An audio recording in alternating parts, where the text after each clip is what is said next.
జై శ్రీరామ్. శ్రీమద్ భగవద్గీతే నమః. హరే కృష్ణ కృష్ణ కృష్ణ హరే హరే, హరే రామ రామ రామ హరే హరే. ఇప్పుడు మనం 1వ అధ్యాయంలో 10వ శ్లోకం చెప్పుకుందాము. అపర్యాప్తం తదాస్మాకం బలం భీష్మాభిరక్షితం, పర్యాప్తం తిదమేతేషాం బలం భీమాభిరక్షితం. 10వ శ్లోకం యొక్క అర్థము: మన సైన్య బలము లెక్కింపు వీలు లేనిదిగానున్నది, మరియు మనము పితామహుడైన భీష్మునిచే సంపూర్ణముగా రక్షింపబడుచున్నాము. కానీ భీమునిచే జాగరూకతతో రక్షింపబడుచున్న పాండవ సైన్యము పరిమితముగానున్నది. ఇది 10వ శ్లోకం యొక్క అర్థము. శ్రీమద్ భగవద్గీతే నమః. మనం రేపు 11వ శ్లోకం చెప్పుకుందాము.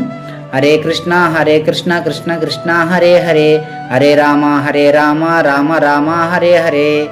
జై శ్రీరామ్.